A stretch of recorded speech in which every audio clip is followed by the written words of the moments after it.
Salut à tous, cheveux courts, silhouette androgyne, elle prend des coups, elle en donne. Monica Bellucci casse son image dans le Concile de Pierre de Guillaume Niclou. Est-ce la fin d'un fantasme? Réponse dans quelques minutes. Lui est à l'aise dans le noir, c'est sa couleur, celle de ses films. Elle, c'est un animal félinien, à l'aise dans la lumière, mais qui aime se frotter à des univers sombres. Sur ce plateau, un clair-obscur. Monica Bellucci, Guillaume Niclou, bonjour. Je suis ravie de vous recevoir tous les deux. Un clair-obscur donc.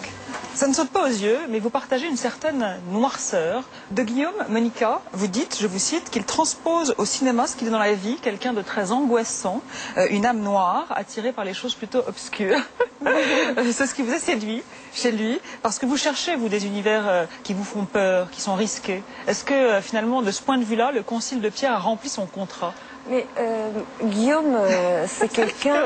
Ça le fait rire, bien sûr. Mais Guillaume, il est très mystérieux, Oui. mais dans les bons sens. Oui. Et on retrouve ça aussi dans son cinéma, je trouve. Et moi, je suis attirée par les choses qui sont un peu cachées des fois, pas dévoilées comme ça. On est toujours attiré par les diables, non?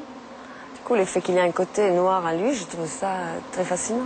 Guillaume Niclou, c'est vrai que vous aimez prendre des acteurs, les transformer, jouer avec leur apparence, les bousculer.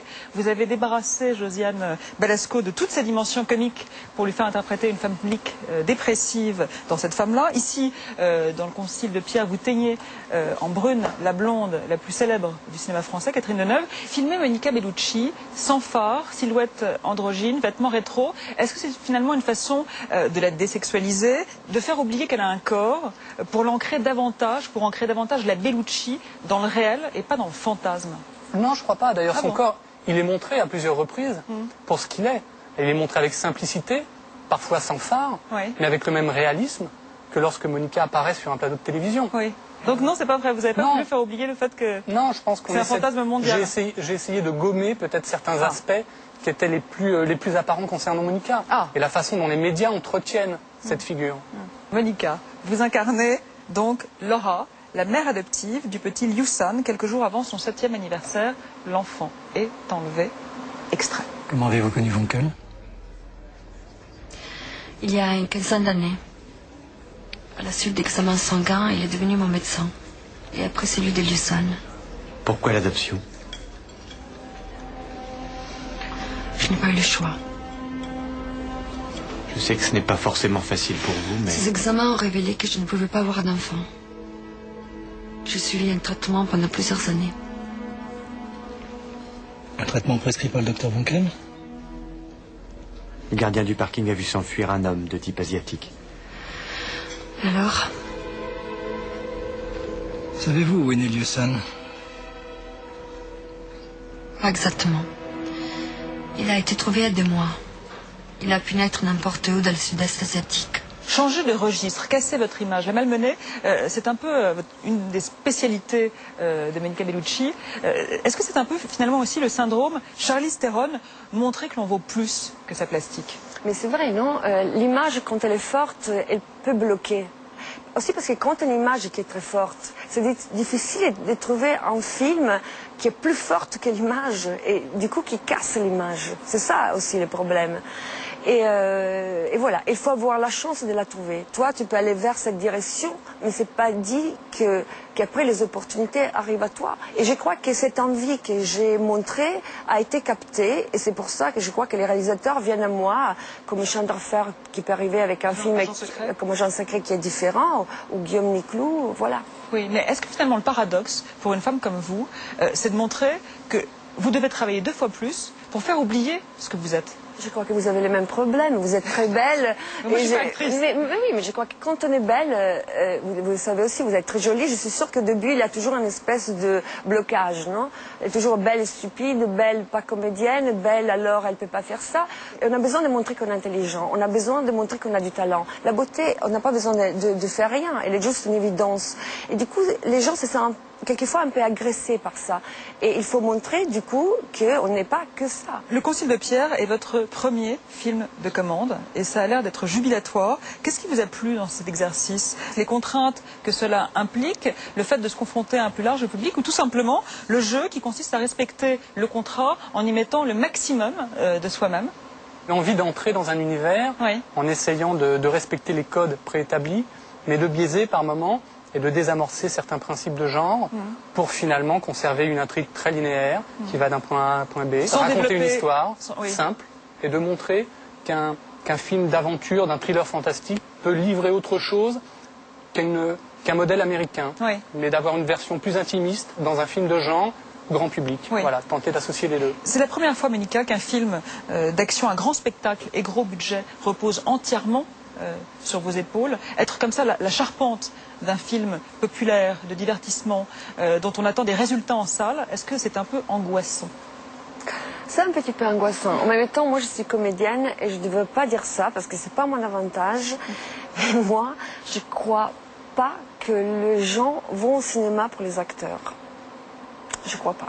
Les gens bougent de leur maison pour aller au cinéma pour voir une histoire ou un film qui les intéresse. Oui, mais vous ne croyez pas quand même que Monica Bellucci, c'est un bon produit d'appel, entre guillemets, plutôt que Marguerite Dupont? Une cerise sur les gâteaux. Oui. Vous êtes d'accord avec ça? Le fait que finalement bankable, c'est une notion ringarde? Parce que vous, tous les films que vous avez faits, il y avait quand même Thierry Lhermitte, Josiane Balasco, des pointures. Donc est-ce que vous pourriez, Guillaume Niclou, monter des films avec de jeunes acteurs, pas bankable, pas connus?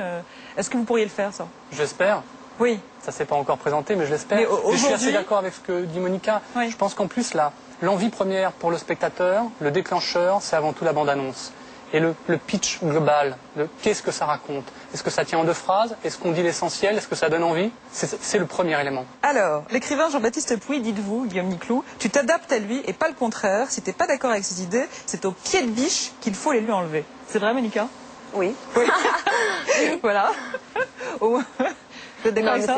Non. C'est pas une question, c'est une réponse, donc je pense que c'est vrai. Oui, il y a un côté comme ça, où il y a, mais c'est déterminé. Je crois que c'est magnifique ça pour un réalisateur. On a toujours besoin, en tant que comédienne, en tant que troupe dans un film, de savoir qui mène la baraque. Et voilà, je crois que Guillaume, il a ses positions, il a son point de vue. Moi, j'aime ça sur un réalisateur. Je suis un peu perdue quand je vois un réalisateur qui ne sait pas où il va, il ne sait pas ce qu'il veut. Voilà, avec lui, on n'a pas ça, c'est super. Oui, c'est un tyran. Et c'est aussi un tortionnaire, parce qu'il paraît... C'est quoi cette émission de merde? Je vous remercie. C'est quoi cette émission de merde? Donc vous êtes un tyran, et également, je plaisante, et également un tortionnaire, puisque vous ne ménagez pas vos acteurs. Monica dit de vous que vous faites en sorte que l'acteur souffre vraiment pour être sûr d'avoir les bonnes expressions du visage.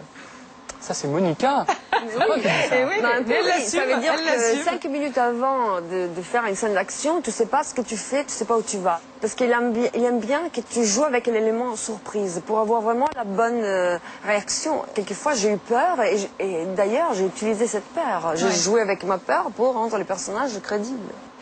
Pour cette femme-là, Josiane Balasco raconte que vous lui donniez très peu d'indications de jeu, qu'il fallait juste, dit-elle, choper votre musique, comme avec Bertrand Blier. Vous qui avez travaillé avec les deux, c'est exact. Guillaume Niclou est un taiseux qu'il faut savoir décrypter. Ce n'est pas des réalisateurs avec qui on travaille à l'avance. C'est des artistes où la magie arrive quand ils ont tout devant eux. Les acteurs, les plateaux, la situation, voilà. Et là, ils savent ce qu'ils veulent. Et surtout, c'est des metteurs en scène qui ne te font pas faire 10 000 prises parce qu'ils savent capter les moments. Ça veut dire qu'ils voient très bien quand l'acteur est prêt et ça, c'est les bons moments. Guillaume Niclou, tous vos films mettent en scène des personnages solitaires, esquintés, flottants, égarés, pessimistes, plongés dans des atmosphères troubles, noires, anxiogènes, qui courent vers un inéluctable chaos. Alors moi, la question que je me suis posée, c'est est-ce que c'est le monde, selon Niclou? Est-ce que finalement, vous êtes le cinéaste de l'apocalypse? Besoin d'une réponse? Oui. Non, c'est bien ça. Oui. C'est bien. Enfin, j'aimerais bien. Ouais. C'est tout ce qui peut déclencher un imaginaire un peu violent, un peu imprévu, qui me guide.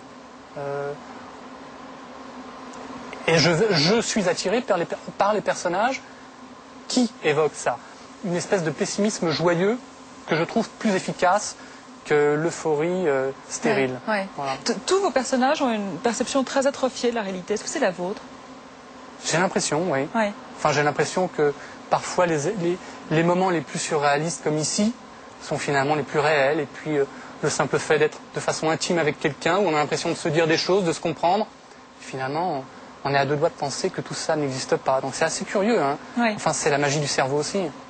Il est question d'ésotérisme dans le Concile de Pierre. Vous étiez féru d'ésotérisme, d'occultisme, de chamanisme, avec toute votre bande de potes. Est-ce que c'est toujours le cas? Est-ce que vous vous y intéressez toujours? Je crois, comme il dit, les personnages de Deneuve dans les films, que la réalité est beaucoup plus vaste que nos certitudes. Ouais. Je crois à ça. Ouais. Je crois vraiment que notre cerveau est limité par rapport... mais limité parce qu'on ne sait pas l'utiliser. Je crois aussi qu'il y a des sensibilités qui sont très évoluées et qui peuvent aller plus loin que nous. Ça, je crois, bien sûr. Monica Bellucci, Guillaume Niclou, merci. Merci à vous. Le Concile de Pierre sort le 15 novembre. Un conseil, si vous faites une avant-première, méfiez-vous de lui. Il est partout, c'est Fabien Constant et c'est plus de l'hebdo.